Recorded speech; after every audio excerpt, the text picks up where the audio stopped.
भाई भारतीय राज्य व्यवस्था और संवैधानिक सिद्धांत को हम यहां पर स्टार्ट कर रहे हैं, तो चलिए शुरू करते हैं। ठीक है, अब यहां पर ये पॉइंट है भाई कि यहां थियरीज वगैरह थी कि पॉलिटी के अंदर जितनी भी थियरीज वगैरह थी वो हम क्लियर कर चुके थे। बात चल रही थी कहां पर, अब बताएंगे कि हम जो पहुंच चुके थे डिस्कशन करते हुए वो पहुंच चुके थे यहां पर। ए भैया यहां आ गए थे हम। पिट्स इंडिया अधिनियम भारत में आया था, इसके थ्रू जितने भी काम भारत में होने थे उनके ऊपर बात कर रहे थे। तो बता दीजिए पिट्स इंडिया अधिनियम के बारे में, पिट्स इंडिया अधिनियम के बारे में बता दीजिए। ठीक है, पिट्स इंडिया एक्ट। ठीक है, बहुत बढ़िया कवनित, आपका यूपी पुलिस में सिलेक्शन हुआ, दैट्स परफेक्ट। ठीक है, किरण गौर का भी सिलेक्शन हुआ है, बहुत बढ़िया भाई। ठीक है, ये तुम सिलेक्टेड बच्चे हो सारे हैं। ठीक है, ओके भाई, बहुत अच्छा यार, आपसे जल्दी ही मुलाकात होगी, टेंशन मत लीजिए। हाँ भाई कुलदीप चौधरी, जो खास ग्रुप के अंदर मैंने नोट्स भेजे हैं वो आपके लिए भी काफी एनफ रहेंगे। ठीक है, बहुत बढ़िया प्रीतम देसवाल, बहुत बढ़िया। धाकड़ लाइब्रेरी से जो बच्चे हैं, 10 बच्चे एक ही लाइब्रेरी से लाइव है, आप सभी को भाई धाकड़ प्रणाम। ठीक है, चलो दुबे जी, इसमें किए गए प्रमुख कार्य लिखिए। प्रमुख कार्य, इसमें किए गए जितने प्रमुख कार्य हैं वो एक बार में लिख लीजिए। इंपोर्टेंट वर्क्स,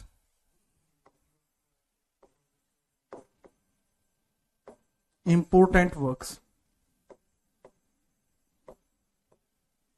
तो बाबू इंपोर्टेंट वर्क्स में पहला ही काम क्या है आपका, पहला ही काम क्या है कि सर जी पहला काम तो हो जाएगा ये,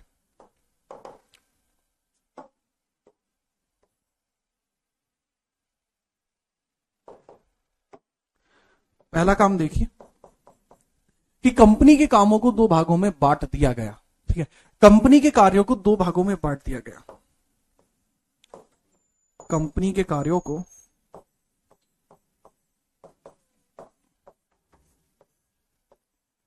2 भागों में बांट दिया गया, 2 भागों में बांटा। Company work divided into 2 parts, company works divided into 2 parts. Company works divided into 2 parts, into 2 parts. जो भाई कंपनी के कार्य थे उनको 2 भागों में बांट दिया गया। ठीक है, अब इसमें जो पहला काम था वो क्या कर दिया जाता है बाबू, board of director, board of director, और एक है बाबू बोर्ड ऑफ कंट्रोलर, एक है बाबू बोर्ड ऑफ कंट्रोलर, कंट्रोलर।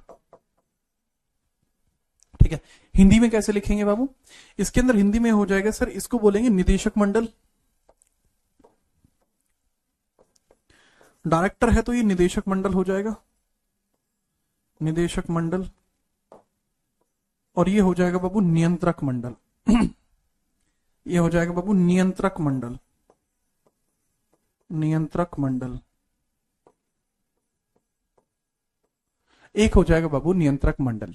ठीक है, चलिए अब इसमें ऐसे क्यों कहते हैं बाबू, इसमें ऐसा इसलिए बोलते हैं क्योंकि ये जितने भी व्यापारिक काम करने के लिए ये जो है ये संघ काम करता था व्यापार के लिए, that basically works for trade, कि अब ये व्यापार के लिए काम करेगा।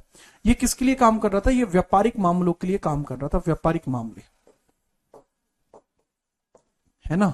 किसके लिए काम कर रहा था जी, ये काम कर रहा था व्यापारिक मामलों के लिए।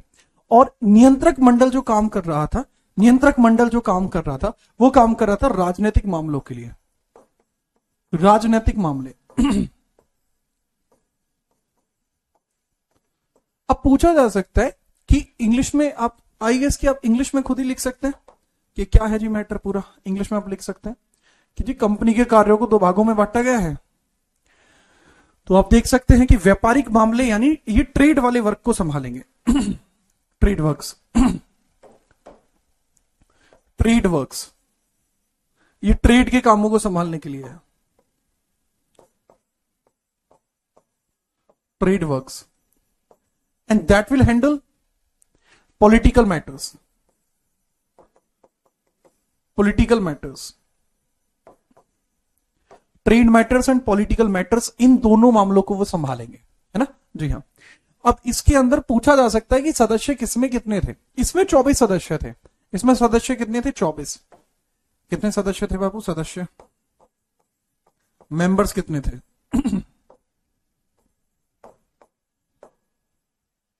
सदस्य कितने थे? 24। मेंबर्स या सदस्य थे 24।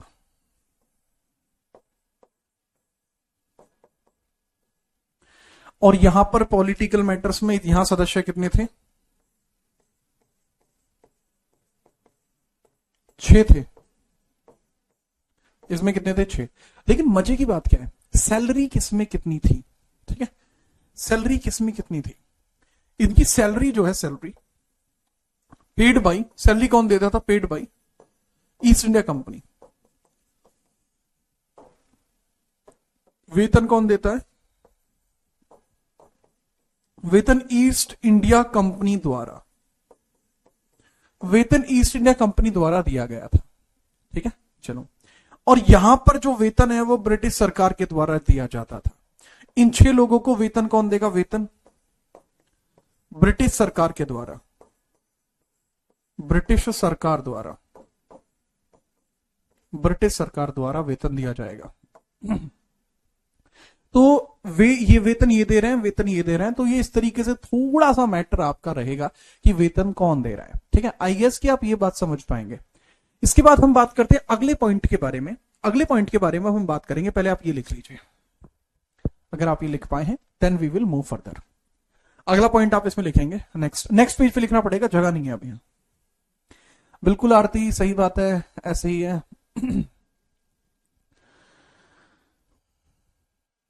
और बताओ कैसा रहा आपका कल का दिन है?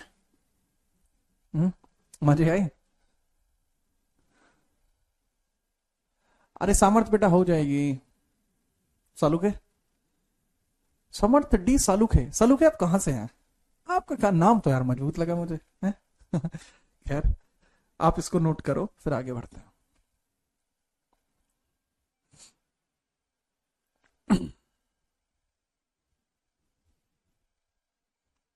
नोटेड, बिल्कुल बिल्कुल नोटेड। इसके बाद नेक्स्ट पॉइंट में आप लिखेंगे इसी एक्ट के बारे में, 1784 Pitt's India act, important works की बात कर रहे हैं।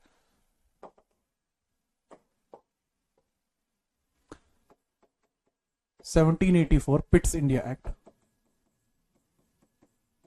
इंडिया एक्ट, इसी के इंपोर्टेंट वर्किंग की बात कर रहे हैं, इंपोर्टेंट वर्क्स। तो इसमें दूसरा पॉइंट ये कहा गया कि जो भाई अभी ना आपका एग्जीक्यूटिव परिषद याद है आपको, जो बंगाल की गवर्नर जनरल के लिए परिषद बनी थी, याद है? 4 मेंबर थे उसमें। हाँ, अब उनकी संख्या बढ़ा के 6 कर दी गई। मैंने बताया बंगाल के गवर्नर जनरल की, बंगाल के गवर्नर जनरल की, गवर्नर जनरल की कार्यकारी परिषद, कार्यकारी परिषद में, परिषद में सदस्यों की संख्या 4 से बढ़ा के 6 कर दी गई। परिषद में सदस्यों की संख्या, सदस्यों की संख्या 4 से बढ़ा के 6 कर दी गई, 4 से बढ़ा के 6 कर दी गई, दी गई। और यही जो लोग थे बोर्ड ऑफ कंट्रोलर को संभाल रहे थे। ये वही लोग थे जो बोर्ड ऑफ कंट्रोलर को संभाल रहे थे। ये वही लोग थे जो बोर्ड ऑफ कंट्रोलर को संभाल रहे थे। यही बोर्ड ऑफ कंट्रोलर थे। लास्ट पेज पे लिखा था ना बोर्ड ऑफ कंट्रोलर, ये वही लोग हैं। यही वही लोग हैं जो नियंत्रक मंडल को संभाल रहे थे। यही लोग हैं जो नियंत्रक मंडल को संभाल रहे थे। बात आई समझ में? ठीक है, चलिए इसके बाद हम आगे बढ़ते हैं और आगे देखते हैं। इसके बाद जो है हम आगे बढ़ते हैं और आगे समझते हैं। अगला इसके अंदर एक पॉइंट आपको रखना है कि बंगाल के गवर्नर जनरल को स्थानीय शासन को भंग करने की शक्ति दी गई। बंगाल के गवर्नर जनरल को, गवर्नर जनरल को, बंगाल के गवर्नर जनरल को स्थानीय शासन को भंग करने की शक्ति दी गई। स्थानीय शासन को भंग करने की शक्ति दी गई, भंग करने की शक्ति दी गई।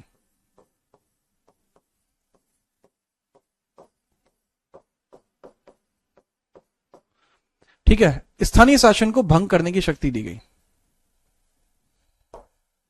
तो ये भी आप लिख सकते हैं, the governor general of Bengal, governor general of Bengal, of Bengal vested with the power, vested with power to eliminate, power to eliminate local governance। तो इसको लोकल गवर्नेंस को भंग करने की शक्ति भी यहां पर दी गई है। ठीक है, चलिए, ठीक है बेटा आदित्य वर्मा, सही बात है ये। ठीक है, याद रखिएगा। कल की क्लास में मुझे एक बात याद दिलानी है आपको, आप लोग मुझे याद दिलाएंगे कल की क्लास में कि सर आप अपने क्वेश्चंस की रिपीटेशन दिखा दीजिए किस किस पेपर में आए हैं। तो मैं आपको यूपीएससी की स्लाइड दिखाऊंगा, आपको मैं सीडीएस जो कि यूपीएससी कराता है, ये यूपीएससी सीएससी आईएएस के जो पेपर होता है वो सीडीएस का पेपर होता है, उसकी स्लाइड दिखाऊंगा, सीपीओ की स्लाइड दिखाऊंगा, वो आप देख लेना। ठीक है, याद दिवा देना बस, मैं भूल जाता हूं तो। ठीक है, इसमें आपको मैं दिखाऊंगा कि मेरा पढ़ाया हुआ कहां कहां रिपीट होता है। खैर, ये आपने 3 चीज देखी, लेकिन इसको आप कैसे लिखेंगे?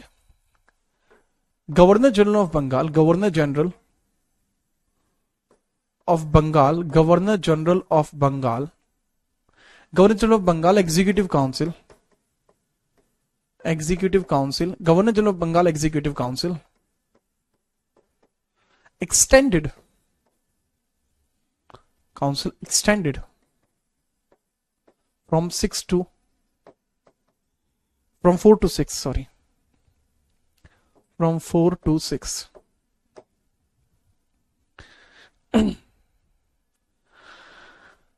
ठीक है, चलिए, बहुत बढ़िया। ठीक है, ओके। लेकिन इस पिट्स इंडिया अधिनियम के कारण जो सबसे ज्यादा नुकसान हुआ, वो किसको हुआ था बेटा? 1784 के पिट्स इंडिया अधिनियम के कारण अगर किसी को सबसे ज्यादा नुकसान हुआ था तो वो एकमात्र पर्सन था जिसका नाम था वॉरेन हेस्टिंग। इस अधिनियम से वॉरेन हेस्टिंग को सर्वाधिक नुकसान हुआ। ठीक है, क्यों हुआ वो आपको बताता हूं मैं। इस अधिनियम से, यह अधिनियम वॉरेन हेस्टिंग को पसंद नहीं आया और वो उसने इसकी खिलाफत कर दी। वॉरेन हेस्टिंग को यह अधिनियम बिल्कुल भी पसंद नहीं आया। ठीक है, चलिए आप लिख सकते हैं वॉरेन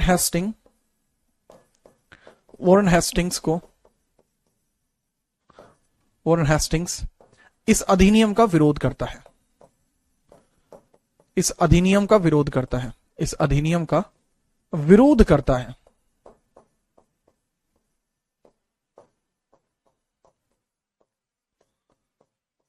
और ऐसा भला क्यों किया जाता है वो भी समझ लीजिए, मैं आपको बता देता हूं। वॉरेन हेस्टिंग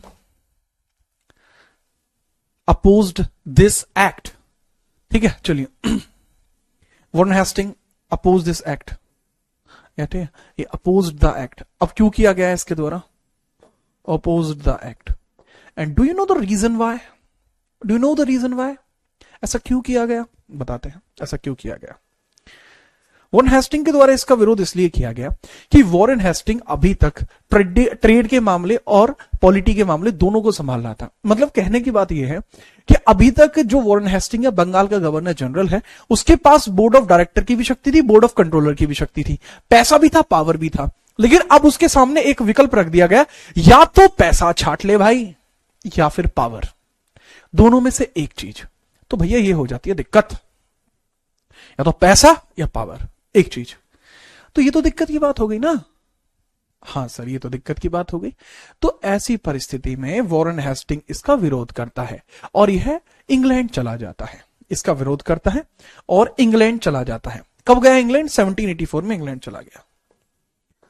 1784 में इंग्लैंड चला गया,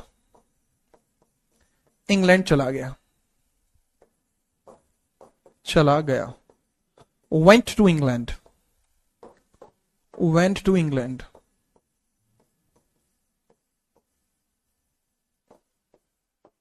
कहां चला गया बाबू? इंग्लैंड वो चला गया है। ठीक है सर। अब जब वो इंग्लैंड पहुंचा तो वहां पर जो राजा था विलियम पिट्सयंग, उसने कहा कि तुमने बहुत बड़ी गलती कर दी वत्स, तुम बिना पूछे इंग्लैंड क्यों चले आए? क्या हमने तुम्हें आने के लिए कहा था? अब तुम इतने बड़े हो गए हो कि तुम राजा की नाफरमानी करोगे? बिना पूछे आ गए। बस फिर क्या था? इसको देशद्रोही घोषित कर दिया गया। कहा गया कि ये जो राजा के दायित्वों को नहीं समझता वो देशद्रोही होगा। तो वॉरेन हेस्टिंग को देशद्रोही, इस पर सेडिशन चार्जेस लगाए गए। तो यहां जैसे वो इंग्लैंड चला जाता है तो यहां पर उस पर महाभियोग चलाया गया देशद्रोह के आरोप में। वॉरेन हेस्टिंग्स पर देशद्रोह के आरोप में महाभियोग चलाया गया। देशद्रोह आरोप में महाभियोग चलाया गया। महाभियोग चला। अब बात आती है महाभियोग क्या होता है? वो पद से हटाने की प्रक्रिया। ठीक है, पद से हटाने की प्रक्रिया होती है महाभियोग। तो इसमें लिख लेना Warren Hasting faced impeachment after sedition charges.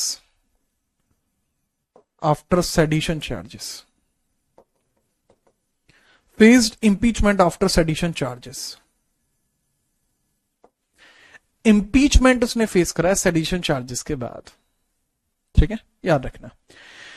ये थोड़ी सी दिक्कत यहां पर रही है, उसको उसके पद से हटा दिया गया। और बाद में किसके द्वारा चलाया गया ये पूछता है, तो that is William Walter work. ठीक है, वॉल्टर वर्क के द्वारा ऐसे किया गया था। ये किसने चलाया महाभियोग? किसने चलाया? बाई वॉल्टर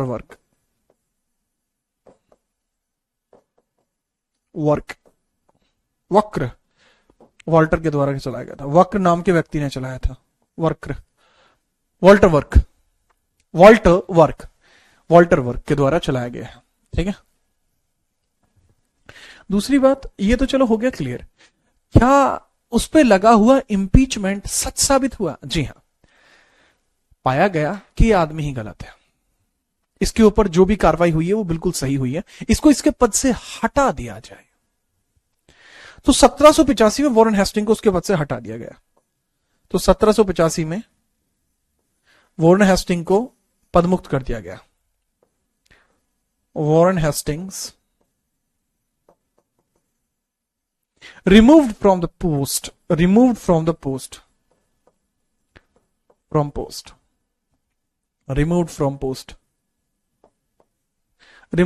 post ठीक है, याद रखना। ठीक है, चलिए, रिमूव्ड फ्रॉम पोस्ट, तो भाई इसको हटा दिया गया है, तो पदमुक्त किया गया। पदमुक्त किया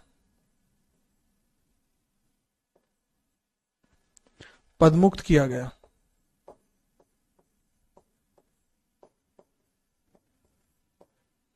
पदमुक्त किया गया, है ना, याद रखिए। तो अब एक बात सोच के देखो कि भाई बंगाल के गवर्नर जनरल का पद खाली हो गया, अब कौन बैठेगा? बेटा पद से हटने में टाइम लगा है, 1785 में जाके हट पाया है। जैसे आप ये नोट कर लें, तुरंत बताना, हम नेक्स्ट पेज पर देखेंगे कि अगला बंगाल का गवर्नर जनरल कौन बनेगा। ठीक है, बताइए।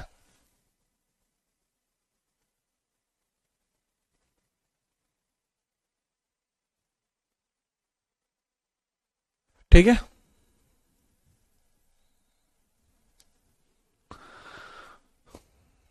बताइए भाई।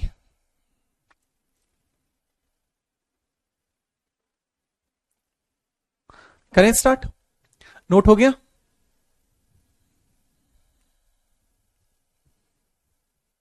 अरे भाई बोलते कैसे नहीं है आप? भाई नोट हो गया, ठीक है, चलिए। ओके रुद्र, चलिए। अब क्या होता है, बंगाल के गवर्नर जनरल के पद पर एक विशेष और मजबूत व्यक्ति होना जरूरी था।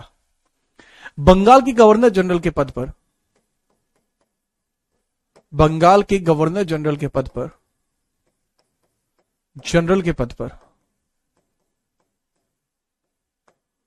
के पद पर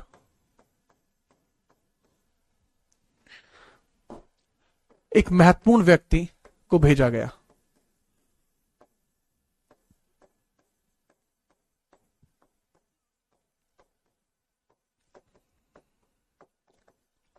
ठीक है, एक बड़ा महत्वपूर्ण व्यक्ति भेजा गया है। A important person, a important person, an important person होगा, an important person,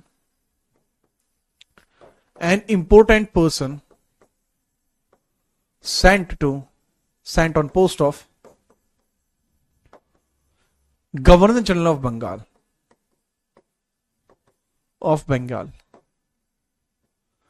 governor general of Bengal के पद पर एक बड़े ही महत्वपूर्ण व्यक्ति को भेजा जाता है, जिस व्यक्ति का नाम क्या है बाबू?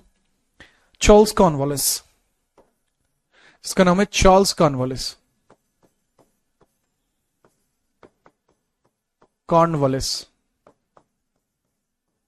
चार्ल्स कॉर्नवालिस लिख लीजिए, चार्ल्स कॉर्नवालिस।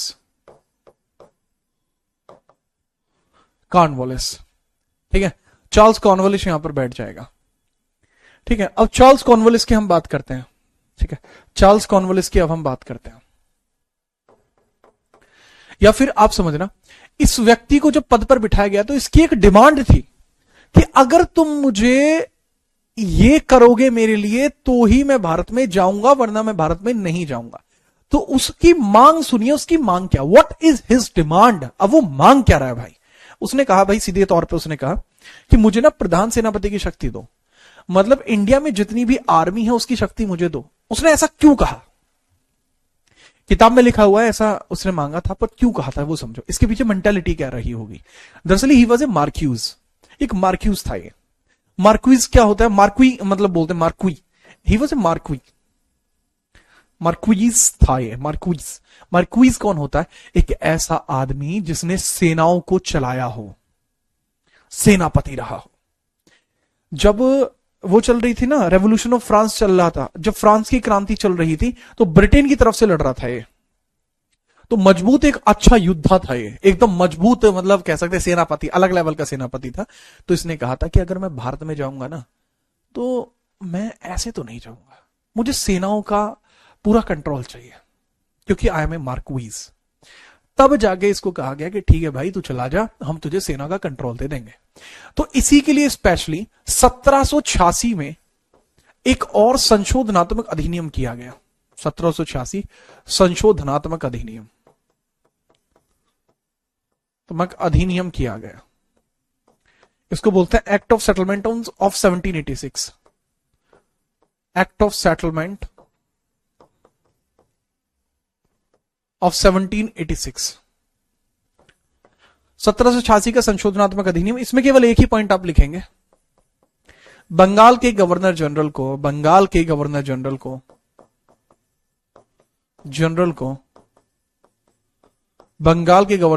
को प्रधान सेनापति की शक्तियां दी गई। ठीक है, जनरल को प्रधान सेनापति की शक्तियां दी गई, प्रधान सेनापति की शक्ति दी गई,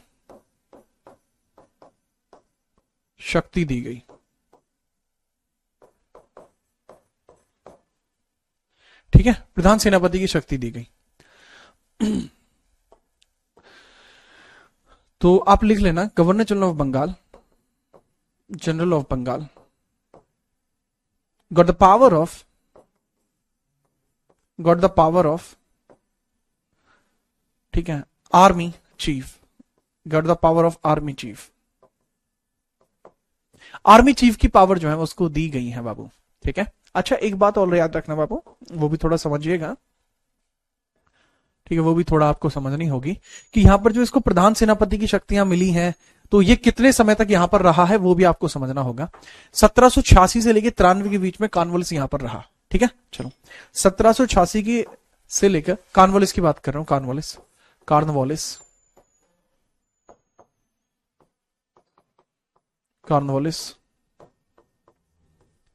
1786 से लेकर 93 के बीच में भारत में रहा था, 1786 to 93,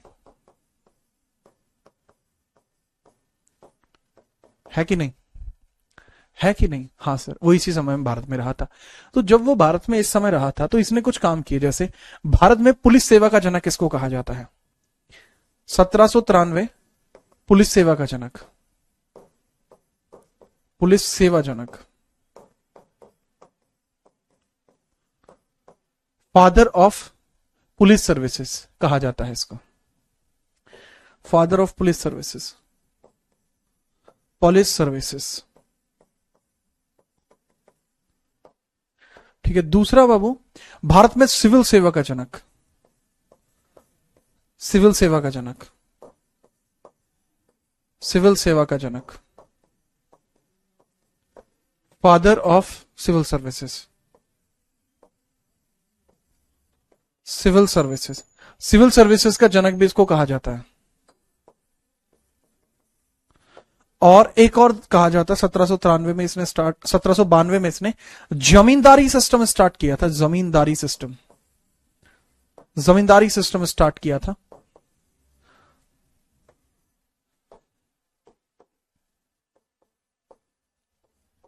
जमींदारी सिस्टम, जमींदारी प्रथा शुरू की थी, जो 1793 में जाके क्या बन जाती है? स्थायी बंदोबस्त। जो 1793 में जाके क्या बन गई बाबू? स्थायी बंदोबस्त। यही स्थायी बंदोबस्त बन गई थी, बंदोबस्त। इसका मतलब है, स्थायी बंदोबस्त का मतलब है permanent settlement, permanent settlement. It became the permanent settlement system. Note करिए, फिर आगे बढ़ते हैं।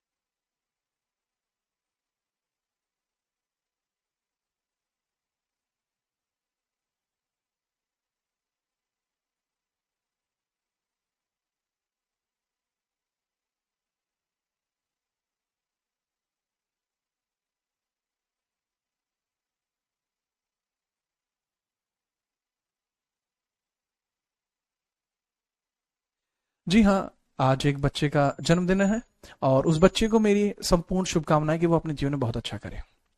अच्छा, एक बात है भाई कि कई बार आप सोचते होंगे कि आज के दिन इतिहास में क्या क्या हुआ होगा, कि आज भाई क्या हुआ होगा पहले, ठीक है, आज की तारीख में क्या कुछ हुआ है, आज किसका जन्मदिन है आज, ठीक है। तो अगर इस तरीके की बातों को आप वास्तविकता में जानना चाहते हैं और इतिहास में अपने इंटरेस्ट को बहुत बड़े लेवल पे लेके जाना चाहते हैं, तो आप सर्च कर सकते हैं made in Bharat by Jeet Rana, made in Bharat by Jeet Rana. आप सर्च कर लेना, आपको एक सीरीज दिखाई देगी। उस सीरीज के अंदर मैंने बताया हुआ है कि किस तरीके से हर दिन का इतिहास क्या होगा। 2 वीडियोस में आ चुकी हैं, कल की और आज की। हर दिन उसमें एक वीडियो अपलोड होगी सुबह ठीक 9 बजे। तो मेड इन भारत आप सर्च कर देना, और जब मेड इन भारत आप सर्च करेंगे तो आपको उसमें हर दिन का इतिहास के बारे में पता लगेगा और इंटरेस्ट बन जाएगा आपका। आपको पता लगेगा अच्छा वो घटना, जैसे रॉबर्ट क्लाइव जो था उसने कब्जा कब किया था, वो भी उसमें मैंने बताया है। हर एक चीज का ब्यौरा मैंने उसमें दिया है, तो आप पढ़ लेना, made in Bharat by Jeet Rana search कर देना। हाँ भाई, ठीक है, उसमें वीडियो 2 आई है अभी, उसको सब्सक्राइब कर लेना और फिर आगे देख लेना। हर रोज आएगी उसमें, और रेगुलरली देखना सुबह ठीक 9 बजे। अगला इसमें है, अगले है भाई चार्टर अधिनियम। इसके बाद आते हैं बाबू चार्टर अधिनियम, चार्टर एक्ट्स, ठीक है, चार्टर एक्ट्स। हाँ, यूट्यूब भाई, यूट्यूब चार्टर एक्ट्स, उसमें वीडियो होगी 60 सेकंड की, 60 सेकंड में सब कुछ क्लियर हो जाएगा। चार्टर एक्ट्स की बात करते हैं, इनको बोलते हैं बाबू राजलेख अधिनियम। चार्टर एक्ट्स को क्या बोलते हैं बाबू? राजलेख अधिनियम।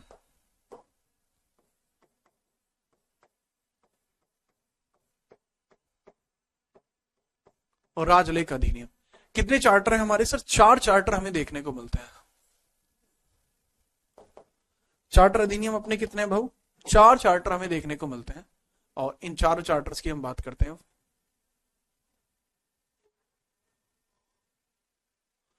चारों चार्टर की हम बात करेंगे, फटाफट देखिए जी। सबसे पहले आपको चार्टर देखने को मिलता है 1793, फिर 1813, फिर 1833, फिर 1853। हर एक चार्टर में, अगला चार्टर आने में 20 वर्ष का अंतराल होता है। चार्टर आने में 20 वर्ष के अंतराल पर आता था, 20 वर्ष का अंतराल, 20 वर्ष अंतराल पर आता था। ड्यूरेशन, ठीक है, आफ्टर ड्यूरेशन ऑफ 20 ईयर्स, ठीक है, 20 साल की ड्यूरेशन में आता था। ठीक है, याद रखना। ठीक है, चलो, तो इसके बारे में अब हम बात करते हैं, चार्टर एक्ट्स के बारे में। राजलेखा अधिनियम, after duration of 20 years this act came to India. बड़ी बात ये होती है, ठीक है, बड़ी बात ये होती है कि भाई ये जो चार्टर एक्ट्स होते हैं, बेसिकली दीज आर चार्टर्स, ठीक है, तो ये कैसे कैसे काम करते हैं, ठीक है, या ये क्यों लाए जाते हैं, इनका ऑब्जेक्टिव क्या है बाबू। ठीक है, इसका ऑब्जेक्टिव देखते हैं। ताकि ईस्ट इंडिया कंपनी के कार्यों पर नियंत्रण किया जा सके। इसका उद्देश्य क्या था, ऑब्जेक्टिव क्या था चार्टर्स का, ऑब्जेक्टिव या इसका उद्देश्य बाबू क्या था, ऑब्जेक्टिव या उद्देश्य इसका क्या था। तो इसका उद्देश्य बहुत साफ था, इसका उद्देश्य बहुत साफ था कि ये किसी ना किसी तरीके से ईस्ट इंडिया कंपनी के कार्यों पर नियंत्रण हो पाए। तो ब्रिटिश सरकार क्या लिख दिया ये,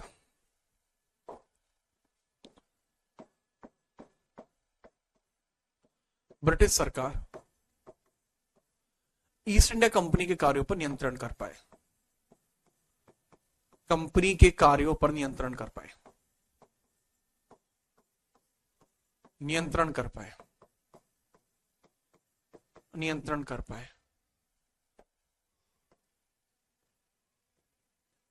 ठीक है, इसका मतलब control over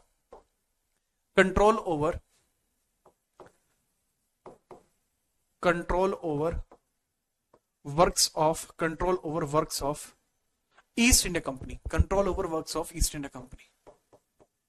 this was the major objective.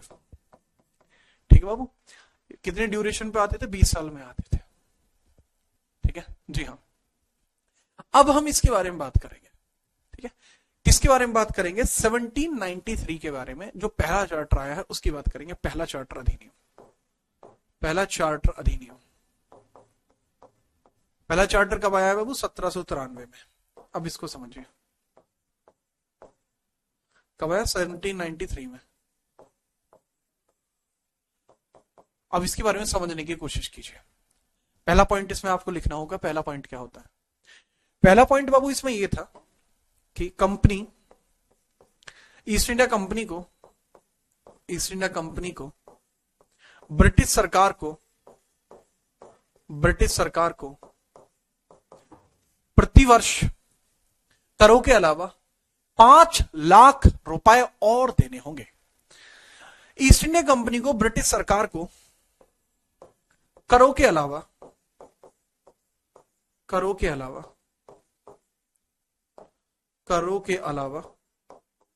5 lakh pound प्रति माह और देने होंगे, पाउंड प्रति माह और देने होंगे, ओ सॉरी, प्रतिवर्ष देने होंगे, प्रतिवर्ष देने होंगे, दे होंगे।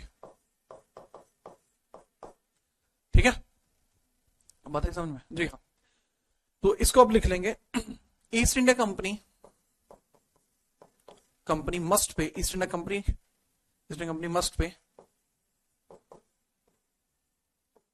must pay tax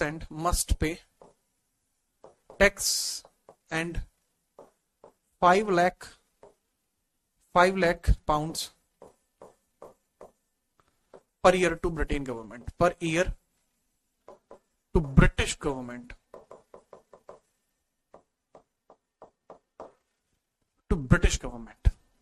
okay, I hope you got it.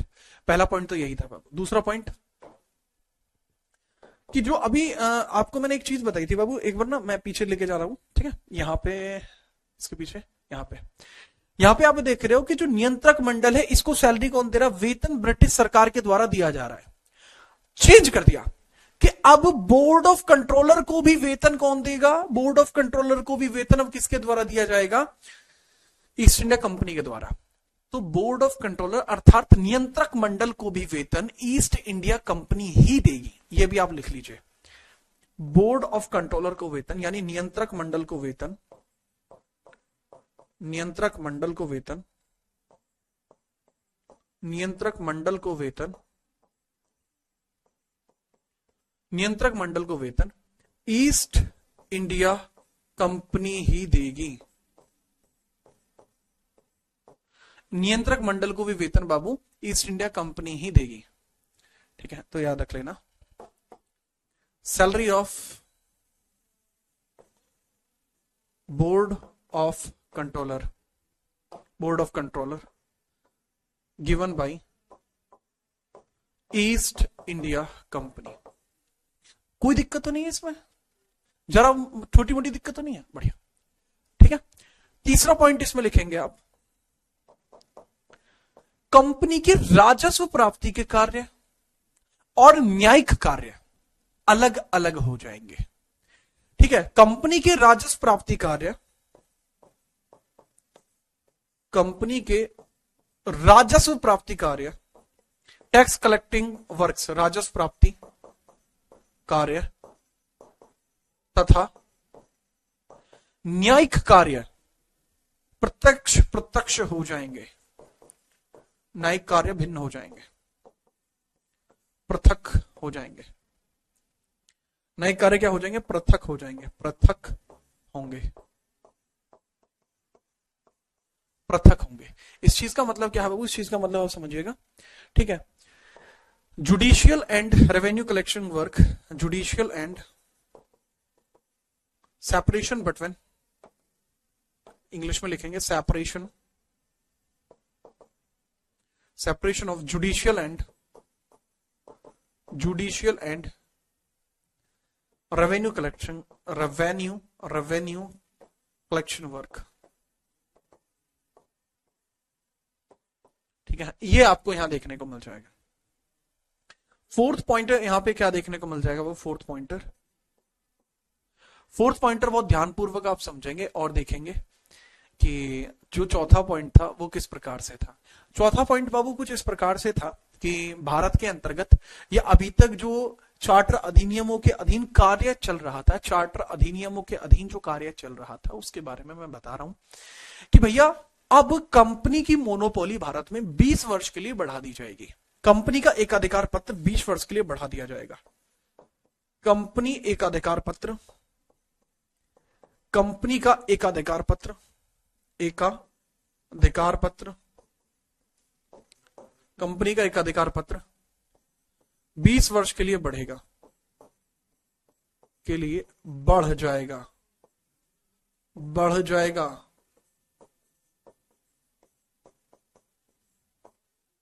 ठीक है, तो मैंने यहां बताया company monopoly letter, company monopoly letter,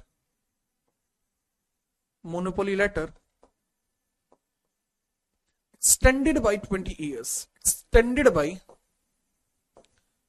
20 years, extended by 20 years। तो ये कुछ इस प्रकार से कार्यरत रहेगा पूरा माहौल। ठीक है, और जब आप इसे नोट कर लें तो बताइए, मैं आपकी कमेंटों का इंतजाम करता हूं। ठीक है,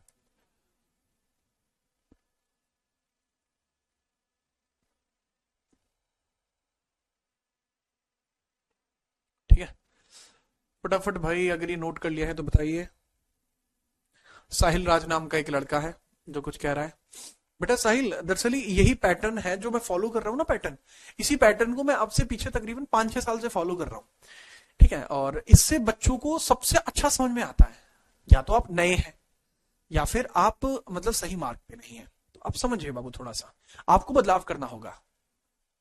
फोर्थ पॉइंट समझ में नहीं आया, फोर्थ पॉइंट को मैं समझा दूंगा। हाँ, ये थोड़ा हार्ड पॉइंट है। इसमें क्या होता है कि अभी केवल ब्रिटेन की तरफ से भारत में ईस्ट इंडिया कंपनी ही व्यापार कर सकती है, कोई और कंपनी नहीं आएगी। मतलब कि व्हाट इज मोनोपोली लेटर, अगर आपके सामने आता है कि मोनोपोली लेटर क्या है, अगर मैं आपसे पूछूं, ये नोट नहीं करना है, ये सिर्फ समझना है। ये वाली चीज नोट नहीं करनी है। मोनोपोली लेटर की बात करते हैं। एकाधिकार पत्र क्या होता है? एकाधिकार पत्र,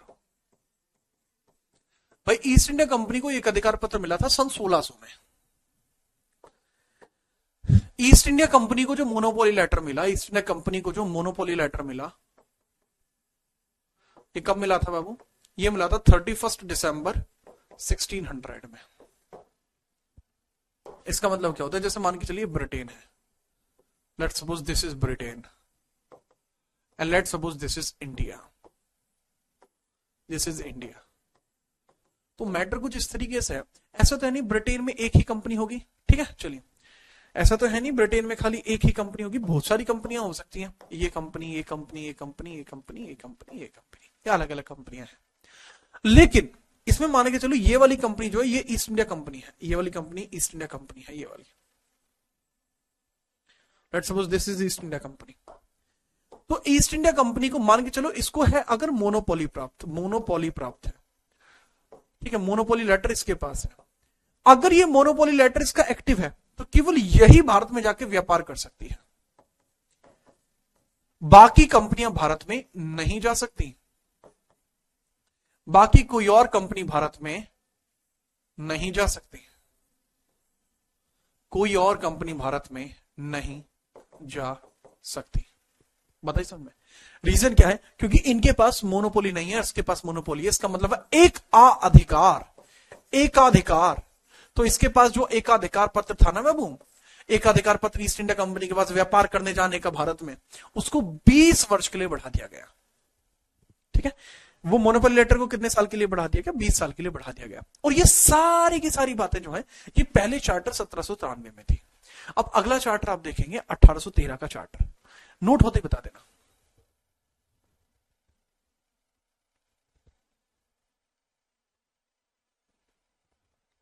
ठीक है, चलिए ओके। सर सीरीज यूट्यूब पे स्टार्ट कर दो क्योंकि बहुत सारे बच्चे इंस्टाग्राम नहीं चलाते। सीमा का कहना, सीमा बेटा आप यूट्यूब पे जाके सर्च कर लीजिएगा मेरा नाम, ठीक है। और साथ में अगर हिस्ट्री वाली सीरीज देखनी है तो made in Bharat, made in Bharat by Jeet Rana, आप सर्च कर लेंगे मिल जाएगा यूट्यूब पे भी, ठीक है।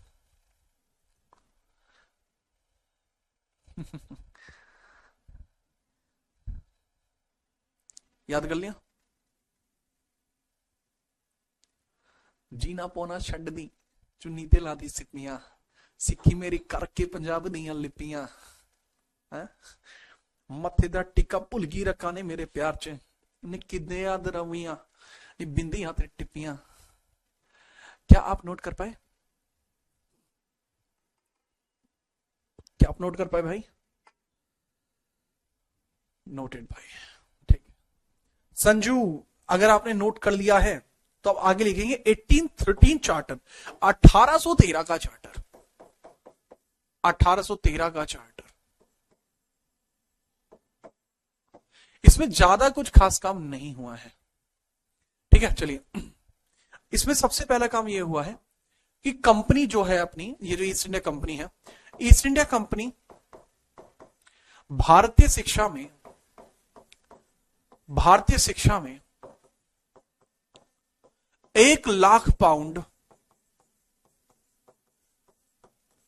प्रति वर्ष निवेश करेगी, निवेश करेगी। 1 लाख पाउंड प्रति वर्ष निवेश करेगी, ठीक है, याद रखिए। इसका मतलब बेसिकली क्या है कि ईस्ट इंडिया कंपनी जो होगी ये invest 1 lakh pound per year on Indian education, on Indian education.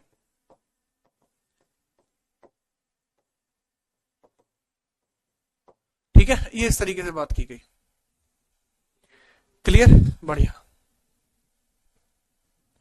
Next pointer है यहां पर बाबू, ये पहला पॉइंट हो गया।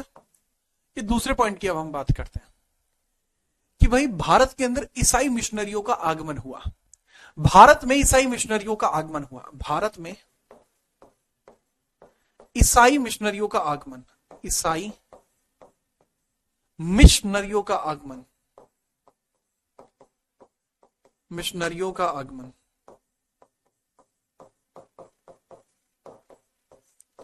इसका मतलब है अराइवल ऑफ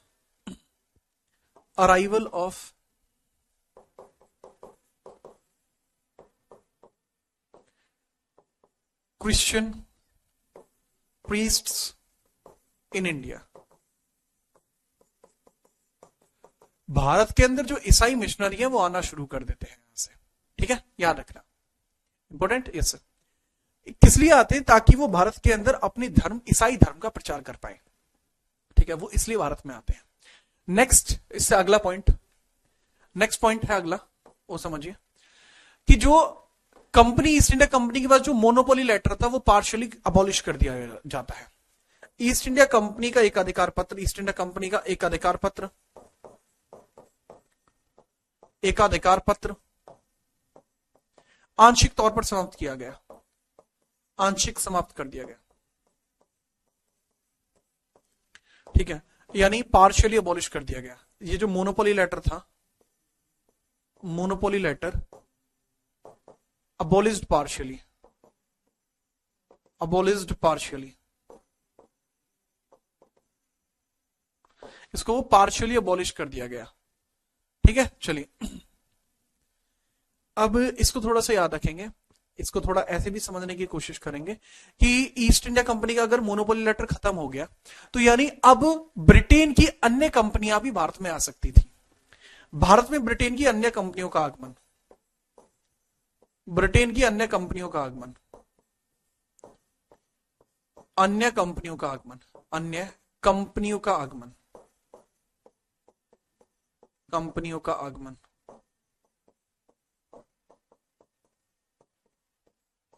अन्य कंपनियों का आगमन, इसका मतलब है arrival of other companies in India, arrival of other British company in India, arrival of other British company in India, company India, in India. भारत में अन्य ब्रिटिश कंपनियों का आगमन हो जाता है, लेकिन अभी भी कुछ चीजें अन्य कंपनियां नहीं कर सकती थी। अन्य कंपनियां सारे व्यापार नहीं कर सकती, कुछ चीजों पर अभी भी मोनोपोली है, कुछ चीजों पर अभी भी मोनोपोली है। ईस्ट इंडिया कंपनी की मोनोपोली अभी भी है, ईस्ट इंडिया कंपनी मोनोपोली है अभी। ईस्ट इंडिया कंपनी की जो मोनोपोली है वो अभी भी एक्टिव है, किस चीज पर? चीन के साथ व्यापार और चाय का व्यापार, चीन के साथ व्यापार और चाय का व्यापार, और चाय का व्यापार, और चाय का व्यापार।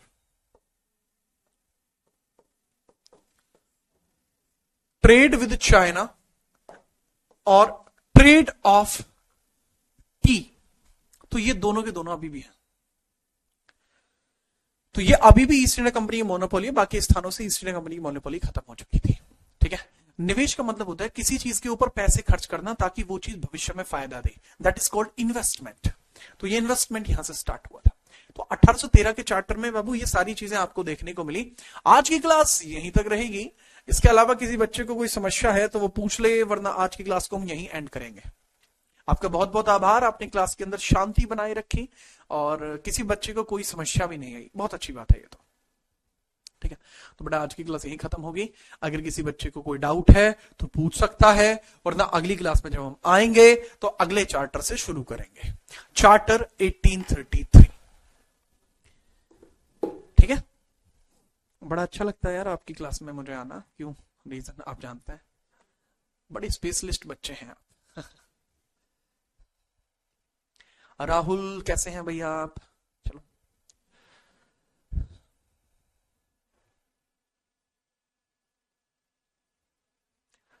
ये क्या लिख रहा है? एक बच्चे ने कुछ लिखा था,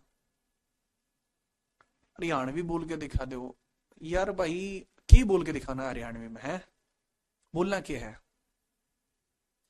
दर्शिता बताइए आप क्या कहना चाहती हैं? Sir, sir art and culture की क्लास नहीं हो रही? अरे हो तो रही है आर्ट एंड कल्चर की क्लास, कल भी हुई थी। ईस्ट इंडिया कंपनी, हाँ EIC का मतलब वही है। सर्च क्या करना है, अरे भाई किस किस एग्जाम में आए हैं क्वेश्चन, अरे अभी थोड़ी, कल बताते हैं, कल वो स्लाइड डलवा दूंगा ना मैं आपको। चीन को क्यों दिया था, ठीक है सर, ये दूसरे नंबर का चार्ट रहा है, अगला तीसरे नंबर का होगा। याद कैसे करें बेटा, रिवीजन करिए रेगुलरली, आपको याद हो जाएगा। ब्रिटेन को मोनोपोली कैसे मिली? ब्रिटेन ने यहाँ आके अपना कब्जा करना स्टार्ट किया था, कोई और कब्जा कर रहा था तो उसके साथ बैटल लड़ रहा था ब्रिटेन। ठीक है बेटा प्रीतम और लोकेश तुम दोनों पिटने वाले हो, ठीक है चलिए सर, मेरी पॉलिटी वीक है, बुक रिकमेंड कर दीजिए। बुक की जरूरत नहीं है, मैं आपके सामने हूं तो आपको बुक की आवश्यकता नहीं है, ठीक है, टेंशन मत लो, खुल के खेलो, अच्छे तरीके से पढ़ो। अब कल आपसे मिलेंगे, रिवीजन करते रहो, आपको याद भी हो जाएगा, ठीक है। जय हिंद, वंदे मातरम।